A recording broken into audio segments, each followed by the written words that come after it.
Саламатсыздарбы, парламентаризм сабактары талкуусун баштайбыз. Мындан туура бир ай мурда Бишкектин жылуулук борборундагы аварияга байланыштуу депутаттык комиссия түзүлгөн, эмне жыйынтык болду. Комиссиянын төрагасы Улан Примов жана мүчөлөрү Сайдулла Нишанов, Акылбек Жамангулов суроолорубузга жооп берет. Кош келдиңиздер. Адегенде кыскача тасмабыз бар, көрүп алсак. Авария болгон жерди көрдүк. Булар негизи жанакы датчиктер иштебей, насос иштебей калып, суу жетпей калгандыктан суу тоңуп ушундай абалга келген. Андан кийин буларкы бууланып кеткен дагы, котелдорду которуп суу эметкенде бууланган дагы баягы сырткы суук менен, ички пар менен жанакы трубалары изоляция болбогон, бүгүн айттым, изолированный болбогондуктан тоңуп калган. Мына ошол авария болгондон бери бир айдан ашты. Сиздердин комиссиянын жыйынтыгы дагы болжолу менен ушу бир айдын ичинде жарыяланышы керек эле. Бирок сиздер ишти узарттыңыздар 1 апрелге чейин. Себеби эмнеде?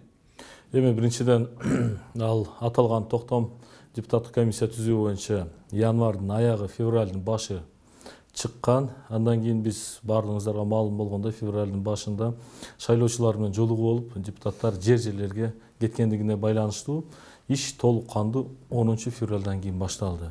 Ошого байланыштуу биз материалдар көп болгондугуна байланыштуу суроо, талап депутаттардан сунуштар көп болгон үчүн биз ошол депутаттык комиссиянын ишин ушул 1 апрелге чекти деп сунуштап парламент колдоп ушул жаатта иштеп атабыз. Ал эми мына коомчулуктун кызыгуусу эмне үчүн ушул ТЭЦтин тегерегиндеги иликтөөгө абдан чоң болуп атат деп эсептейсиз?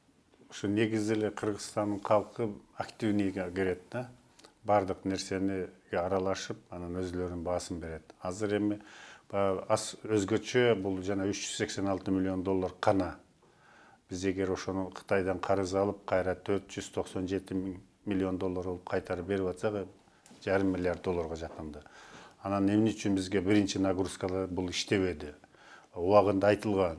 Ошол мезгилдеги министр парламентке келип, бир эмес бир топ жолу мына ушул жаңы ТЭЦ болот, проблемадан чыгабыз, баары мыкты болот, анан элдин жашоосу башка болот деди.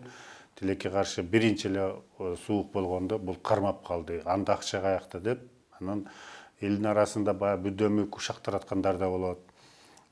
Тегил же бул маселелерден акчаны жеп койгон деген, анан мынча алышыптыр, эшматып мынча, ташматып мынча дегендей сөздөрдү ушактарга кошулганда элдин коомдун ичинде бул көп талкууга, анан суроолорду жарата баштады да. Ошондуктан бул элди кызыктырды. Негизин алганда мен ойлойм парламенттик комиссия мындай туура чечимин чыгарат. Биз ойлогондой эле бир эле булакка барып материалды алып келе турган эмес, мындай чоң материал болуп атат. Өзгөчө биздики экиге бөлүнүп калды да. Биринчиси ошол эмне үчүн авария болду, экинчиси баягы 386 миллион доллар боюнча. Биз азыр экинчи негизи ошол 6 фракциядан 12 депутат кирбедиңиздерби депутаттык топко? Эми ошол мындай эмес, пропорциональный. Пропорциональный болду, мисалы кээ бир фракциялардан азыраак, бирден, кээ бирден 2ден 3дөн болду да. Анан 12 депутат ушул ишти иликтедиңиздер. Андан сырткары мына өкмөт дагы ведомстволор аралык тиги комиссия түзүп, алар да иликтөөсүн жүргүзүп, бир жактан алар дагы мындай жыйынтык ушул эле сиздер берген суроолорду берип атышты да. Эмне үчүн ошол өкмөт жанагы ведомстволор аралык ошо комиссияга кошулбай койдуңуздар? Эмне үчүн жогорку кеңеш өз алдынча ушундай комиссия түзүп иликтөөнү чечти? Бул эми палатанын чечими болду десек болот. Азыр бул ТЭЦтин чоо жайы боюнча иликтөөнү 3 комиссия жүргүзүп атат. Биринчиси бул жогорку кеңештин депутаттар курамынан түзүлгөн депутаттык комиссия, экинчиси ушул өкмөт түзгөн межведомственный комиссия. Ал жерде ар бир фракциядан бирден депутат кошулган. Бирок ал жерде артыкчылыгы өкмөттүкү ошол ТЭЦтин айланасында эле жана 386 миллион доллардын тегерегинде эмес, ТЭЦтин авариясы боюнча эле иликтөө жүргүзүп атат. Үчүнчүсү болсо ошол укук коргоо органдары, УКМК, Генералдык прокуратура менен чогуу биргеликте алар да ишөөсүн алып барып атат да. Жалпысынан жогорку кеңештин депутаттар тарабынан азыр пока сунуштамалар бере элекпиз, бирок өкмөт тарабынан уже сунуштамалар чыгып, айрым бир адамдарга сөгүш жарыялап жумуштан алуу боюнча чечимдерин кабыл алды. Бирок жалпысынан иш бардык комиссиялар улантып атат деп мен айта алам да. Мына эми жыйынтык кандай болот? Мисалы, көпчүлүк учурда ушул айрыкча депутаттык комиссияны коалицияга кирген фракциядан мына сиз депутат, сиз жетектеп атасыз. Төрагасы сиз болгондон кийин ошол ишеним толук болот. Сиздер ушул өкмөттү жактабай, мындай көз карандысыз, бейтарап мындай бир жыйынтык чыгарат дегенге кандай кепилдик бар? Эми бул боюнча депутаттык комиссия түзүлгөндөн кийин албетте ал жерде депутаттар топтолуп, кеңешип кескен бармак оорубайт дегенде сүйлөшүп, андан кийин бир чечимге келишип, толугу менен ушул депутаттык комиссияга төрагалыгымды бир добуштан колдоп беришти. Ал эми сиз айткан суроого мен мындай деп жооп берет элем. Максималдуу түрдө жогорку кеңештин депутаттары, анын ичинде биздин депутаттык комиссия аталган иликтөө боюнча мен ишенем, адилеттүү, бейтарап, ынандыра турган бир фактылар менен Кудай буйрса бир чечим чыгарабыз деген ишеничибиз бар. Мына сиздердин биринчи кадамыңыздар албетте ошол ТЭЦтеги авария кандай болду, техникалык жагын иликтедиңиздер. Ал эми экинчи эң чоң суроо жанагы сиз айткан 386 миллион доллардын тагдыры ал туура жумшалдыбы, натыйжалуу жумшалдыбы деген суроо болуп атат. Ушул тууралуу дагы тасмабыз бар.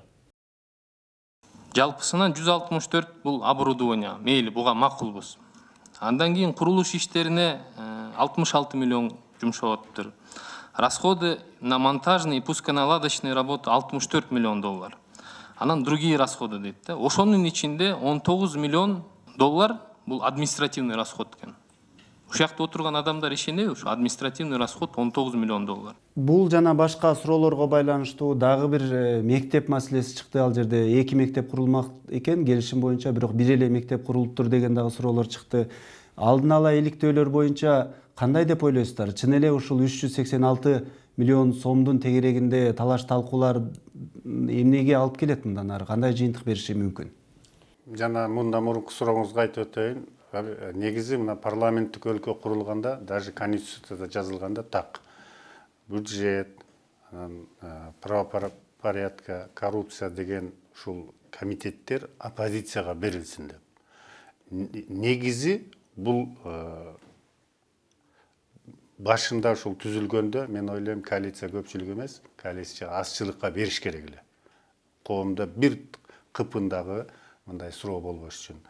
Но бүгүн мени мындай ынандырып аткан жери биз мына депутаттардын арасында бир да коалиция көпчүлүкпү, азчылыкпы мындай талаш тартыш жок, бирдей иштеп атабыз. Бирок биз муну ушул келечекке үлгү кылып коюшубуз керек да. Эгер экинчи бир жагынан комиссия түзүлгөндө башка тарабынан болуш керек. Биз муну бир нормадай кылып киргизип алышыбыз керек да, ошондо коомчулукта баягы сиз айткандай анча мынча суроолор пайда болбойт деп. Мен ойлойм, бунда азыр бизде баары туура, анан бири-бирибизди түшүнүү менен жакшы иш алып барып атат да. Эми акча боюнча биз тергөө органы эмеспиз, бирөөнүн колунан сен кармап алыпсың деп колунан кармап келе турган. Коомдо да ар кыл божомолдор бар. Кээ бирлер атай ушак тараткандар болушу мүмкүн. Мен депутат катары азыр эч нерсе көргөн жокмун. Тигил же бул жерден урдаганын байкаган да жокмун. Бирок биз баягы сүрүштүрүп, тактап, кагаз менен бекитилген мыйзам чегиндеги нормалар менен гана иштеп атабыз. Коллегалардын ойлору кандай билбейм, мен бүгүн андайды байкаган жокмун. Жумуш азыр биздики алдыда. Биз бардык жана жөнөтө турган суроо талап кагаздарыбызды башка службаларга жөнөткөнбүз. Ошолордун жыйынтыгы менен кандай чечим болот, мен аны азыр айта албайм. Акылбек мырза, сиз жанагыл суроодон сырткары дагы бир нерсени көтөрбөдүңүзбү ал жерде? Жанагыл мебелге дагы бир далай акча куруптур, дагы көптөгөн ушул сыяктуу нерселер болуптур да, чыгымдар. Ошолор тууралуу курч суроолор берилди. Ал эми сиздин оюңуз кандай? Чынында эле ушул модернизацияга деп жумшалган 386 миллион доллардын тегерегинде дагы бир жоопко тартылган адамдар болуп калышы ыктымалбы комиссиянын ишинин жыйынтыгында? Биринчиден мен айткым келет, мына комиссия, башка комиссиялар, ушу депутаттык комиссиялар өтө көп түзүлөт. Бардык эле ушу комиссиялардын отурумдарында чогуу биз катышабыз. Бирок ушундай мына Сайдулла Камалович айткандай, биздин азыркы иштеп аткан комиссиябыз өтө мындай биргиликтүү чогуу иш алып барып атабыз десек болот. Жалгыз эле кагаздарды мындай чогултуудан эмес, ошол өз алдынча ар бир мына депутаттар бөлүнүп алып, министерство, ведомстволор кайсыл жерде чечимдер кабыл алган болсо, ошол биринчи нускадагы документтердин баарын өзүбүз жеринен көрүп атабыз. Тийиштүү адамдар менен жолугуп сүйлөшүүлөр жүргүзүп атабыз. Албетте бир топ суроолор бар да. Бул ошол жанакы үнөмдөлгөн акча каражаттар боюнча, акчанын сарпталышы боюнча Энергохолдинг мурунку энергетика министрлигинин тийиштүү кагаздары туура эмес өтүп калгандан бизге ток маалыматтарын бербегендигинен жанакындай суроолор жаралып атат да. 19 миллион доллар бул административный расход, транспортный расходко кеткен акча каражаттары боюнча мурунку отурумда мына бир жума мурун бизге так маалыматтарды беришти. Ошо Энергохолдинг кайсы жерге кандай по статейна кеткен боюнча. Азыр эми депутаттык комиссия биз иш алып барып атабыз. Баарыбыз тең бөлүшүп алып, иликтеп, анан эми азырынча бирөөнү күнөөлүү деп мен да депутаттар биздин коллегаларга кошулуп кетет элем. Биз андай орган эмеспиз. Укук орган албетте өзүнүн жумушун алып барат. Бирок биз дагы тийиштүү чечимдерди, саясий чечим болобу, же бир кагаз жүзүндө тастыкталган маалыматтарды ошол органдарга. Бирок ушул мына азыркы сиздер иштеген депутаттык комиссиянын мына иштөө ыкмасындагы бир ошол жанагы эле ишти же болбосо тармактарды бөлүшүп алып иштөө методу дагы бир суроолорду пайда кылып атат да. Мисалы, эмне үчүн ошол бөлүштүңүздөр? Себеби бул комиссиялык топ деген бир маселени баардыгы чогулуп алып караш керек да. Ал эми сиздер болсо бөлүшүп ар бир депутат ар кайсы тармакка, министрликтерде азыр документтерди суратып жүрөт да. Бул бир кийин бир карама каршылыктар алып келбейби? Мен кошумча айтып койсом, жогорудагы биздин коллегаларыбыз айткан маселе боюнча, комиссиянын ишмердүүлүгү боюнча биринчи кезекте мына канча отурум болуп атат, баардык маалымат каражаттарына доступ бар.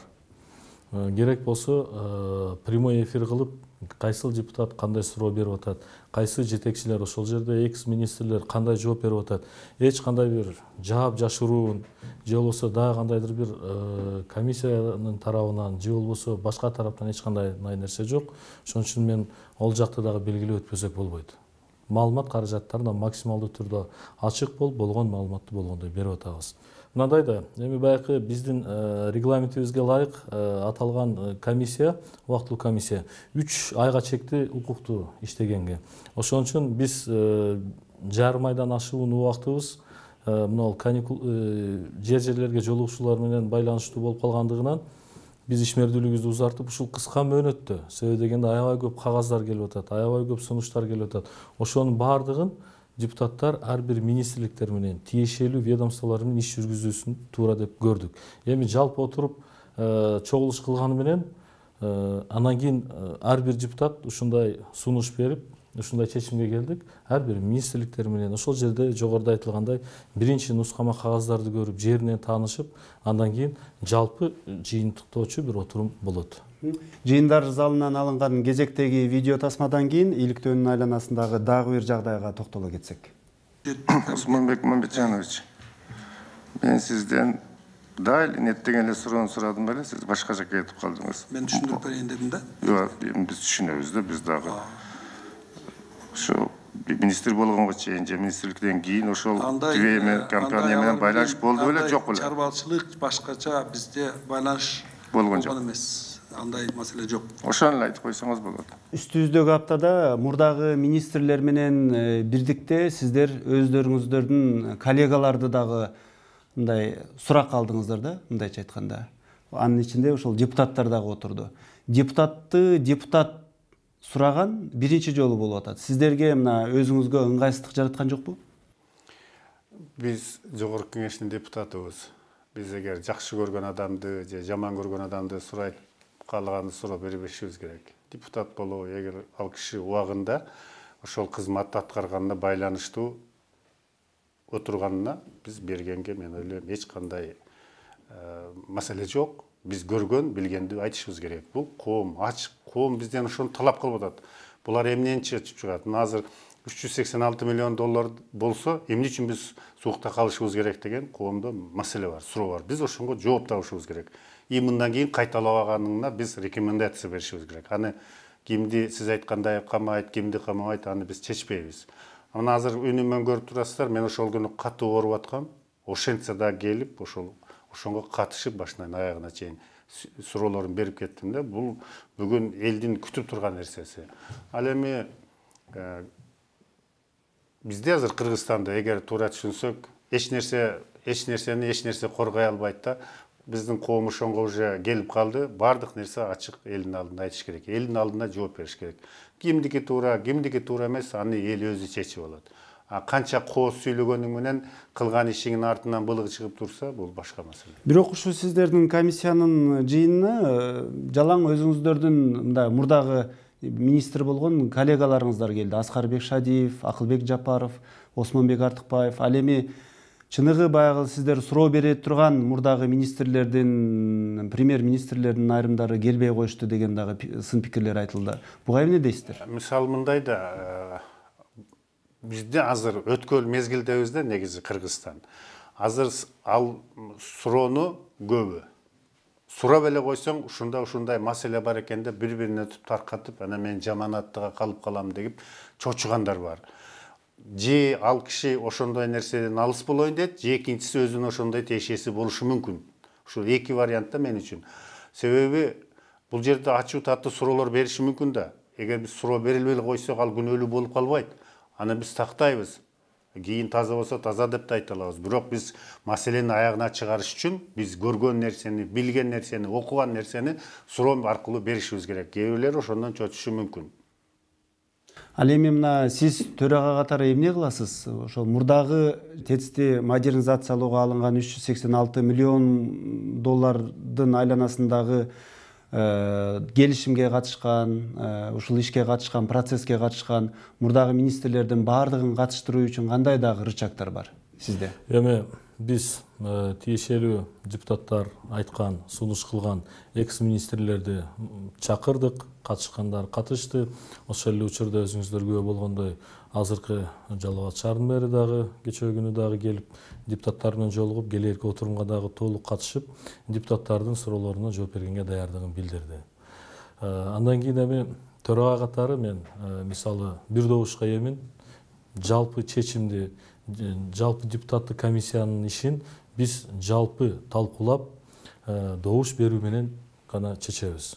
Ошон үчүн мен бул жерде өзүм жалгыз тигиндей же мындай чечим кабыл алганым туура эмес. Эми мындай да мен айтып коеюн, келбеген. Эгерде ошол мезгилде иштеген ошол чиновник өзүн тазамын десе, ал мындай бизди чакыртпай өзү келиш керек да. Чакыртканда келбегени кандайдыр бир нерседен кабар бериши мүмкүн деген коомдо сразу суроо пайда болот. Ал өзүнүн күмөн санатат. Андан кийин албетте биз ошол келбеген ошол убактагы премьер-министр болобу, министр болобу өзүбүздүн депутаттык комиссиянын иликтөөнүн жыйынтыктоочу сөзүндө сөзсүз түрдө ал жөнүндө дагы маселени көтөрүп айтабыз. Жогоруда Сайдулла Камалович айткандай келген жок. Демек кандайдыр бир кызыкчылыктары барбы? Эгерде кызыкчылыктары жок, же кандайдыр бир айта турган сөзү болсо, жашыра турган эч нерсеси жок болсо, келип ачык айкын айтсын. Депутаттар бул жерде ачуу, таттуу дегендей суроолорду берип атышат, бирок аягында келип бирдиктүү бир мындай ой менен кетип атабыз. Мына жогорку кеңеш ошол ТЭЦтеги авария болоору менен эле чоң угуу өткөрүп, ал жерде жанагы өкмөттүн кышка даярдыгы боюнча кайра маселени карап чыгып, анан кийин ушул ТЭЦ боюнча жанагындай канааттандырарлык эмес, жетишерлик эмес деген жыйынтыктарды, бааларды беришти да.